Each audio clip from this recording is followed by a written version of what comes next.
O ministro da Fazenda, Fernando Haddad, disse hoje no encontro do G20, no encontro dos ministros da Fazenda, ministros das Finanças do G20, que esse grupo precisa ajudar a reduzir as desigualdades sociais. Para isso, Haddad sugere uma tributação mínima global de bilionários e grandes empresas. Acompanhe na reportagem de Diego Mendes. Haddad fez um discurso crítico ao atual modelo de globalização, que, segundo ele, reforça a desigualdade. Chegamos a uma situação insustentável em que o 1% mais rico detém 43% dos ativos financeiros mundiais e emitem a mesma quantidade de carbono que os 2/3 mais pobres da humanidade. O ministro da Fazenda pediu ainda que o G20 trabalhe para o surgimento de uma nova forma de relações econômicas mundiais. Precisamos entender a mudança climática e a pobreza como desafios verdadeiramente globais, a serem enfrentados por meio de uma nova globalização socioambiental. Criado após sucessivas crises financeiras no final da década de 90, o G20 reúne 80% do PIB mundial. A influência econômica gabarita o grupo na busca de soluções para estabilidades financeiras globais. Mas os recentes conflitos puseram em lados opostos grandes potências, como Estados Unidos, China e Rússia. Na presidência, o Brasil quer deixar a geopolítica de lado para tentar uma declaração de encerramento mais curta, capaz de trazer um consenso em relação às principais diretrizes econômicas. Um dos principais pontos é a tributação dos bilionários. Haddad quer que os super ricos paguem mais impostos, inclusive com uma tributação mínima global. Reconhecendo os avanços obtidos na última década, precisamos admitir que ainda precisamos fazer com que os bilionários do mundo paguem sua justa contribuição em impostos. Acreditamos que uma tributação mínima global sobre a riqueza poderá constituir um terceiro pilar para a cooperação tributária internacional. O secretário executivo do Ministério da Fazenda, Dário Durigan, disse que ainda não existe nenhuma alíquota sugerida pelo Brasil para a tributação global dos super ricos, mas que a ideia é uma saída como fonte de financiamento da transição energética e de emergências mundiais, como aconteceu com a Covid-19. O mundo vai viver essa necessidade, viveu na pandemia, pode viver outras, a gente tem visto as mudanças climáticas. A proposta que a gente vem trabalhando no Brasil, que é acabar com os privilégios, retomar, corrigir algumas distorções da legislação, nós estamos levando para o âmbito global. Ambicioso, hein, Samuel? Bem ambicioso esse resto dessa frase aí. O Brasil está exportando para o mundo como resolver problemas de acabar com privilégios, por exemplo. Supondo que a gente tenha conseguido acabar com os privilégios, há uma forte controvérsia. Agora, deixa eu passar a acabar com ironia, que eu acabo escorregando nessa toada aí, acabo fazendo piada em cima de coisa séria. De coisa séria, eu queria abordar contigo é o seguinte, Samuel. É recorrente nesse tipo de encontro internacional e países com os quais o Brasil possa ser comparado, mercados emergentes, países em desenvolvimento, como você quiser chamá-los, peçam às economias avançadas algum tipo de sacrifício em nome de algo. Combate à pobreza, combate às mudanças climáticas, combate à desigualdade. Que chances a gente tem de conseguir isso? William, você já viu isso acontecer na história? Você tem um conhecimento de história. Você é um especialista, eu nunca vi acontecer. Olha, meu conhecimento de história econômica, isso nunca aconteceu. E acho que isso nunca aconteceu por dois motivos. O primeiro motivo é que ninguém está disposto a abrir mão a fundo perdido, né? Tem lá alguns exemplos, talvez o Plano Marshall, mas foi exportação dos Estados Unidos, teve lá, os Estados Unidos se deu bem com aquele negócio, não dá para dizer que o Plano Marshall foi a fundo perdido, né? Então, acho não que foi nem um pouco filantrópico. Não foi filantrópico, né? Então tem essa primeira questão. Agora tem a segunda questão, que essa é mais profunda e essa é meio trágica, que é os problemas dos países são dos países. A fome dos países, o Brasil tem fome, mas não é por falta de comida, né? A gente tem um problema de distribuição, problema de incorporar as pessoas no mercado de trabalho, de aumentar a produtividade, essas questões todas que acabam redundando em problemas sociais, são problemas internos nossos. Muitos deles estão nas pessoas, né? As pessoas não estudaram, elas tiveram uma formação básica, péssima, elas estão pouco produtivas. O que os Estados Unidos pode fazer para tentar lidar com isso? Não tem muito. Quando o problema é interno, ou tem uma transformação dentro da sociedade, ou você vai ficar enxugando gelo, vai mandando ajuda, a ajuda vai desaparecendo e os problemas não são resolvidos. Eu acho que esse segundo motivo é o mais importante para gerar, para mim, um enorme ceticismo quanto à saída desses tipos. Porque aqui, no fundo, a gente assume a posição de que somos o que somos por culpa de vocês. Thaís? Eu vou pegar aqui do que disse o Samuel, né? Eu já fiz aqui um trocadilho que eu ouvi de um economista, que uma coisa é ter um problema se é um país rico, outra coisa é ter o mesmo problema se é um país pobre. E o desafio do Lula tem que lidar com essa particularidade, e tem que lidar com a conjuntura em que os países estão cada vez mais protecionistas, em que os países estão cada vez mais querendo salvar a sua própria economia. Quer dizer, não se você perguntar para qualquer líder, ele vai dizer, claro que queremos reduzir a desigualdade no mundo, mas ele vai dizer, pera só um bocadinho, deixa eu fazer o meu aqui, né, Samuel? Depois eu vou resolver do outro. E o mecanismo de solução também tem uma diferença gigantesca, porque aqui nós estamos falando basicamente de financiamento de política pública, financiamento de condições para um investimento, para o crescimento da economia, financiamento para um crescimento da economia que gere crescimento e que gere empregos. Então, cada país tem a sua fórmula, cada país tem a sua condição. E tem um outro ponto que eu quero colocar aqui, que eu vejo como entrave, além da questão geopolítica e da busca pelo protecionismo, que é o endividamento muito alto. Está crescendo no mundo uma preocupação com o endividamento dos países ricos, sob uma condição completamente diferente do que foi o alto do endividamento em crises passadas. Então, são muitos elementos que fazem separar os países na busca por uma solução e não unir. Só dar um exemplo nesse tema da ajuda. Tinha toda uma expectativa da América Latina, da China, vir ajudar. Tal, né? China já levou um outro calote da Argentina, da Venezuela, e está muito reticente. E na África? E na África, vários, né? Muito reticente de manter uma política de boa vizinhança. Gente, nenhum país ajuda nenhum país, né? As mudanças são internas aos países. A China era paupérrima 50 anos atrás, hoje está liderando o crescimento e transitando para países de renda alta. Ela teve ajuda de alguém? Ela fez essa transição porque alguém foi lá e ficou... Não teve nada. Eles se organizaram do jeito deles, podemos ter inúmeras críticas, e de fato é um país imenso que fez uma transição de país muito pobre para país de renda média alta, caminhando, talvez, tem uma interrogação grande, para país de renda alta.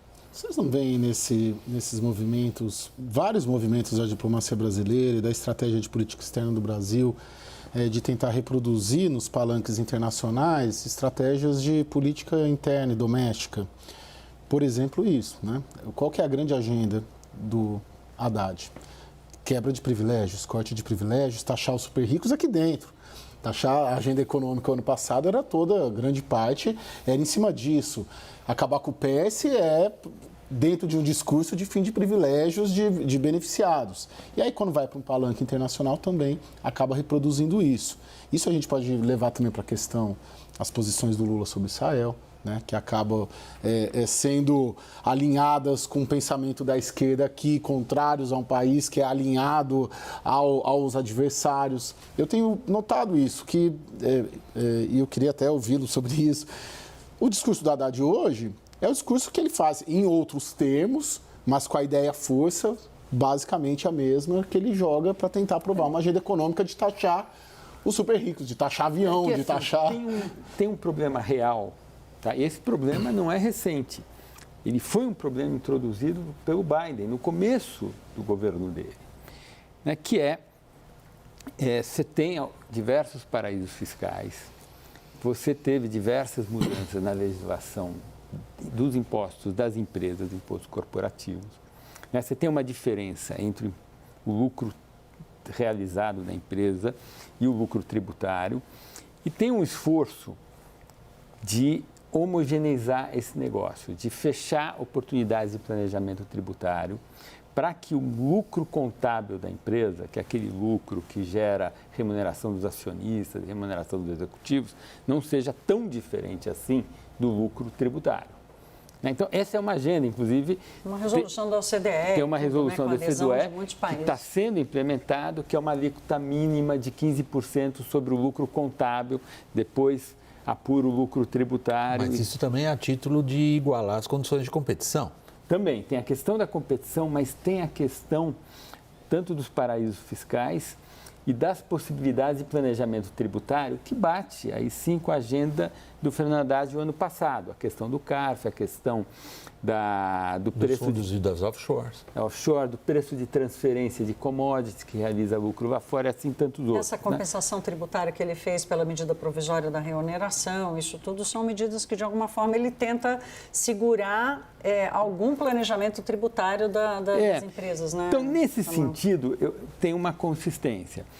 Agora, um imposto sobre grande fortuna dos milionários, pessoa física, aí me parece um pouco exagerado. Não sei como implementar esse negócio. Mas é um puro palpite. Você está acompanhando muito mais de perto do que eu o dia a dia ali da política. Gerou grande repercussão, sobretudo na internet, declarações de bilionários a semana passada dizendo, por favor, tomem mais imposto da gente. Alguém leu isso depois no discurso? William, eu não acho que é errado. Eu acho assim, hoje eu até falei mais cedo com o Armando Castelar, seu colega economista, do fato que eu acho que existe um reconhecimento da legitimidade do Brasil levantar essa coisa. O Haddad tem esse reconhecimento aqui dentro e lá fora. Os bilionários estão sendo pressionados, não tem mais como você mostrar tanto dinheiro assim num país em que a fome está escancarada, em que a desigualdade está escancarada. Então, eu acho que talvez, não necessariamente por uma condução assim, de países ou de grupos como o G20, talvez essa proposta do Haddad acabe alimentando decisões que os países vão tomando, cada um com o seu sabor, cada um com a sua medida, de evitar enriquecimento exagerado das pessoas, ou pelo menos ao contrário, fazendo um aumento de tributação dos bilionários. Essa coisa de, se eu taxar o bilionário na França, ele vai para a Rússia, se eu taxar o bilionário no Brasil, ele vai para o Uruguai. Essa transferência da riqueza hoje, ela não é mais tão, não é mais tão aceita. Okay, eu acho que vale plantar essa semente. Mas a pergunta que se impõe aí não é nem um pouco cínica, é a seguinte: que capacidade tem um grêmio como o G20 de coordenar esse tipo de política, de se colocar de acordo sobre esse tipo de política, considerando quem está ali dentro? Não necessariamente uma coordenação, eu acho que mesmo plantar a semente do caminho, né, da política que precisa ser adotada, porque aí você joga isso no ambiente em que você tem Janet Yellen, que você tem Jeremy Powell, que você tem as principais figuras da condução da política econômica no mundo, você planta a semente de que, olha, juntos a gente não vai fazer. Mas quem sabe isso passe a figurar como uma política que todo político vai querer dizer, eu consegui taxar bilionários. A Thaís e eu, de vez em quando, aqui dividimos a função de ser a poliana. E ela, claro que ela faz isso um pouco melhor do que eu. A minha pergunta a você, que eu sei que é um ávido leitor de história econômica mundial, é a seguinte: como é que eles estão nos olhando? Eles a quem a gente se dirige, como o nosso ministro da Fazenda fez hoje numa reunião de alto nível, uma reunião do G20, uma reunião de alto nível. Os nomes que a Thaís acabou de citar realmente são as figuras mais importantes hoje. Em qualquer noticiário sobre economia internacional, você vai ler o nome de todos eles. Em que medida eles olham para o Brasil e veem no Brasil sucessos de política monetária ou fiscal ou econômica que deem a nós essa projeção e essa reputação para dar lição aos outros? Olha, eu acho que a gente tem alguns sucessos. A gente aprovou há uns anos atrás a lei de independência do Banco Central e o nosso Banco Central tem ido bem. A gente saiu na frente dos outros países do ciclo monetário, a gente está avançado no ciclo agora de redução de taxas de juros e parece que a gente, mesmo com uma situação fiscal mais complicada, estamos vencendo o grosso da batalha contra a inflação, que é um mal que pega um monte de gente que veio com a pandemia. Então, eu acho que eu vejo na área monetária, eu vejo ganhos, vejo coisas boas que nós temos feito. Na área fiscal, O ano passado foi um ano positivo. O ministro demonstrou uma capacidade de diálogo com a sociedade, com o Congresso, e aprovar medidas, e deixou lá um caminho, que é o marco que ele aprovou. Se a gente olhar para a bagunça americana, a gente sai bem até. É que eles não têm esse problema fiscal, né? Porque o mundo todos financiam eles a juros negativos, né? Eles têm lá aquela exorbitância. Eles podem criar o déficit que quiserem. Quase isso, quase. Talvez em alguns anos o mercado comece a testar. Mas, então eu diria, eu acho que a gente está bem, enquanto sociedade. O fato de nós termos conseguido aprovar a reforma tributária o ano passado é enorme. Que a Yellen veio aqui elogiar. Com toda razão. Assim, você imaginar uma sociedade complexa como a brasileira, com um Congresso muito heterogêneo, com uma fragmentação partidária que é muito diferente do que ocorre nos Estados Unidos. A gente conseguir processar uma legislação daquela, 3/5, em duas casas, 2 turnos, é uma enorme vitória. Acho que é para todos nós nos orgulharmos da saúde da nossa democracia. Então, acho que o ministro, nesse aspecto, ele pode estar à vontade. O que precisa ver é se essas propostas que ele tem feito, qual é a fundamentação que existe. Tomás Piketty. Então, ele leu o livro do Piketty. Tem 2 livros do Piketty que todo o pessoal do PT leu. O Capital. Capital do século XXI. Eu confesso que eu não consegui ler o Capital no século XXI, não pode dizer, não pode falar o Capital, que é só porque esse é do pai Mor. É o Carlão lá de Trier, é o Carlos Marx lá, enfim, onde estiver, que esteja bem. E o outro é esse mais recente do Piketty, segundo o qual o capitalismo forja a desigualdade, a concentração de renda e as posturas ideológicas de direita. Essa última obra do Piketty é que botou mais água nesse moinho aí. Você está por aí? Isso é assim, evidência empírica. Quando a gente olha o mundo como um todo, nos últimos 40 anos, a desigualdade do mundo caiu. A pobreza mundial caiu. É verdade que com globalização, China e mudança tecnológica, nos países do hemisfério norte, os países ricos, a desigualdade dentro de cada país aumentou. Por exemplo, nos Estados Unidos. Por exemplo, nos Estados Unidos. Né? E, aparentemente, sociólogos dizem que o Trump é um pouco resultado desse processo. Né? Então, se nós olharmos cada país separadamente, talvez o Piketty tenha um ponto, uma verdade, quando ele olha os países ricos. Quando a gente olha a economia como um todo, não. Aí não. Tem uma enorme... O mundo como um todo, né? Se a gente tiver uma visão global... Que é o G20. A desigualdade caiu, a pobreza caiu muito.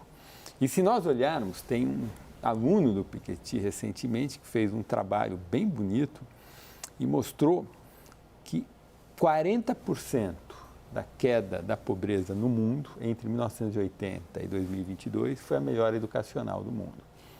Aí eu acho que tem o calcanhar de Aquiles do Haddad e do governo Lula e que eles não conseguem superar, que é esse ranço de achar que o Estado é o indutor. A declaração do Lula hoje dizendo que a Vale não tem que ser... Não, essa, pelo amor de Deus.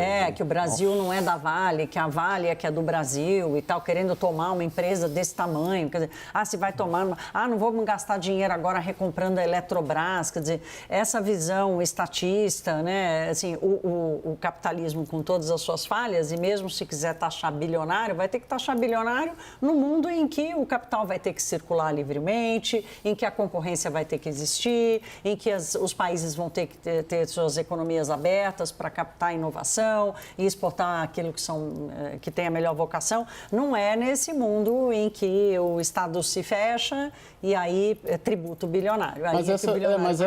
Esse grupo, ele não está nos postos de comando, assim.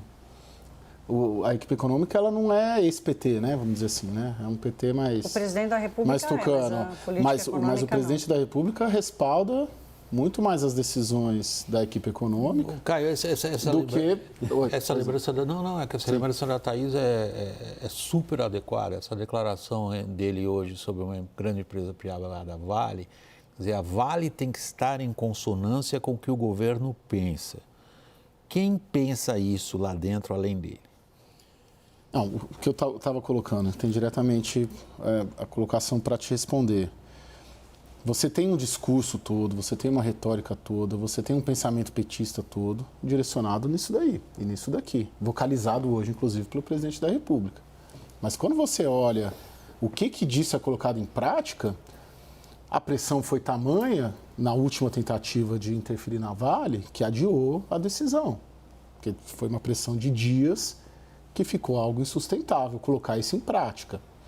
A visão do Estado interventor, intervencionista, indutor, ela tem sido tocada muito mais, no meu pensar, pelo BNDES, pelo Rio de Janeiro, pelo Mercadante, por essa turma, do que pela equipe econômica. Mas na Vale ficou um impasse, né? Sim, a votação empatou. Sim. Aparentemente houve uma virada de votos, né? E a gente não sabe qual vai ser a decisão. Sim, mas ele não conseguiu materializar, pelo menos até agora, um desejo. Mas nós estamos no meio do impasse, e no meio do impasse vem essa fala do Lula, que é uma fala agressiva, né? Ele dizer assim, que uma empresa que é privada, que pública, né? Uma empresa que tem ações em bolsa, que ela tem que seguir o projeto de desenvolvimento do governo. Ele não falou do Estado. Do governo, do exato. governo. Ele não aceitou a privatização da Vale. Ele está brigado com a FHC até hoje.